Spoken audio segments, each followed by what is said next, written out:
You know how at the end of the pacifist route in Undertale, we get the shot of everybody looking off into the distance, and it's all beautiful and all cool and stuff, and then everyone's like, alright, we're gonna head out. And they all head out, and then we cut to just them living their life up on the surface world. Yeah, we forgot the very important, crucial step of the video, which is moving, okay? They didn't show that, and honestly, I get it. It's a boring process.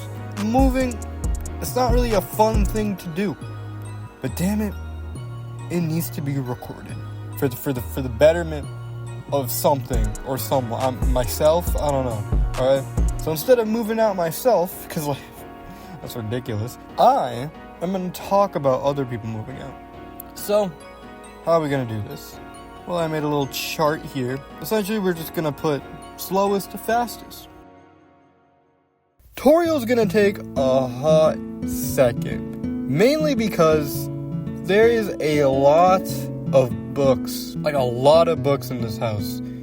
Honestly, I don't blame her. She spent most of her time alone here, so when she didn't have Sans to talk to, what else was she gonna do? She just got to read all over the house. That's even why this little chair got a name, Toriel. That's the place she spent most of her time, reading books. It's gonna take a minute for her to pack up all these books. There are a lot of books. And also, judging by the fact that she recreated her whole old house, she might do that in the surface as well. She might not. That'll also take a minute.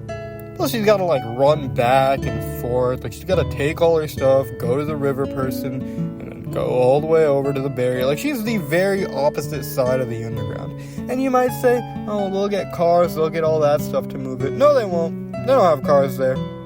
So, it's gonna take a minute of just walking back and forth. But Toriel's a very gentle spirit most of the time. So, Toriel wouldn't mind taking her time, bars, and just, slowly moving out, bit by bit. I say we put her near the slower end of things. Now moving on to Sans the Hedgehog. We look at his room in their shared house, and his share of the house, practically empty. Not a lot here that I think he really cares about. He's never in it. Papyrus, we actually see in his room. Sans never really goes to his room. Like, I mean, he's in it, but like, those really seem like the type of place where like, alright, now this is where we're spending the game. Alright guys, we made it to the underground. This place has been largely abandoned ever since the monsters moved to the surface. But, man, I'm shocked this place still has power. Seems to be some random guy's room. Clearly it wasn't that important. I mean, this room kind of sucks. Ah! No, not really. So, I don't really think there's much to say here, right? He's just gonna not have anything. But no. Alas, if you didn't play Undertale, then you must not know. Sans keeps the key to his workshop on him, and you gotta actually go through some stuff to get it. You gotta keep reloading the game, prove to him that you're a time traveler, just so you can get this key. And he'll pull some shanks on you, as Sans will do, but then he'll give you the key, which leads to his room, and there's nothing there. But then there's another key, and this key, this is the important one. This one leads to his lab.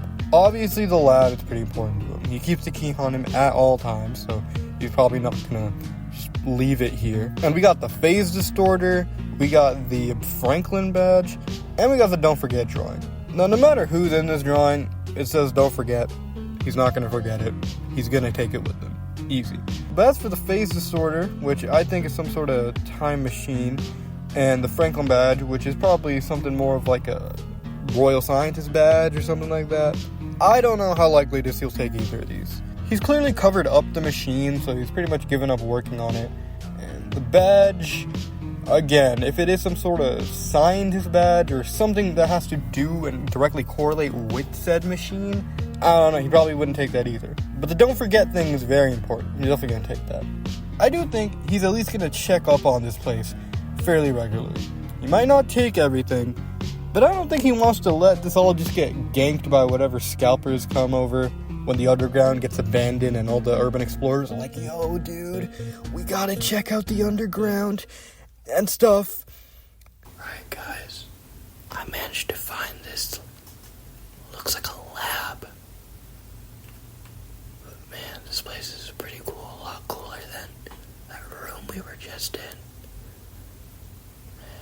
This place still has power though, so we're gonna have to be careful, but I wonder what's behind this clock. Oh god, not again!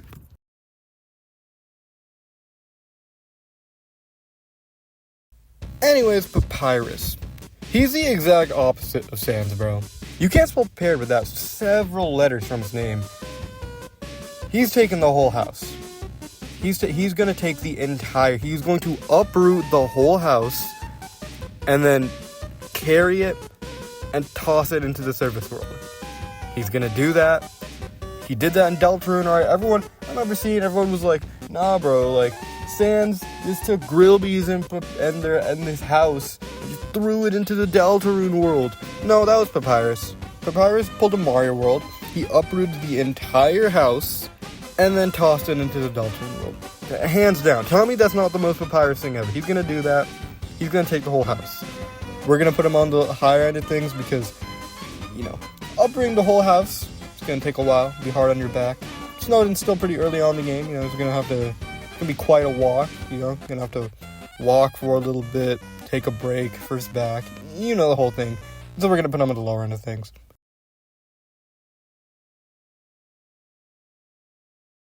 Undying. Okay, to be fair to Undying here, she is part of the Royal Guard.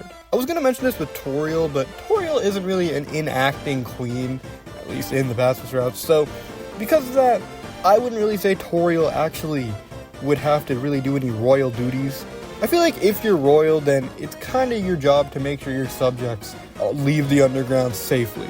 More so if you're part of the Royal Guard, because you gotta guard them, so maybe she would have to do that. The only problem is I don't really think that technically counts as moving. Like, when you're done moving, if you're done with the process, you can leave.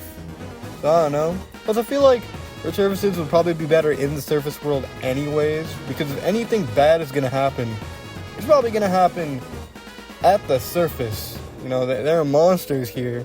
People haven't seen monsters in a hot minute, so, you know, I don't know. I'd say it'd probably be better for Undying to be in the surface, Asgore to be on the underground. So, I think I'll still put her near the top.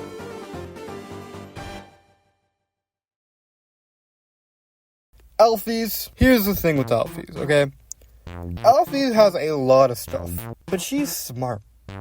You know? You see, at the top half is her bed, which proves that she does actually live in this lab.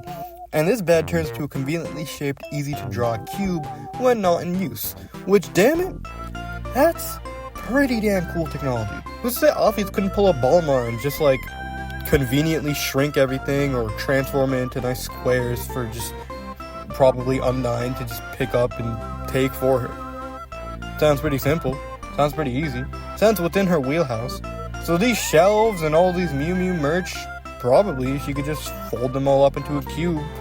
Easy to transport. But we don't know if she's got that. It could be just this bed. If she doesn't have it, then there's a bunch of books and VHSs to take.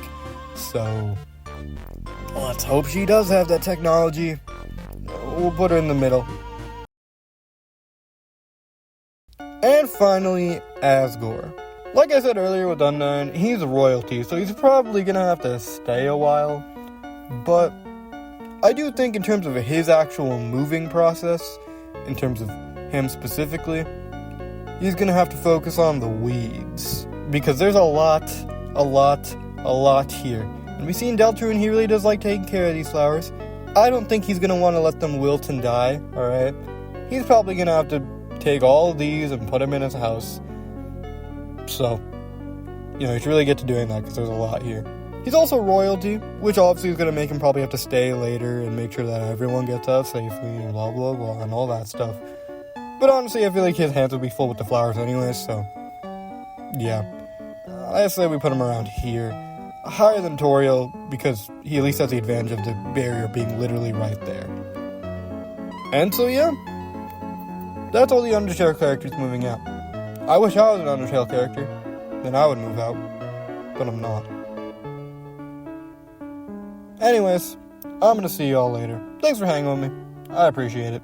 And I'm gonna see you all later. Remember, you're trying your best. Give yourself some credit. Peace out, gamer.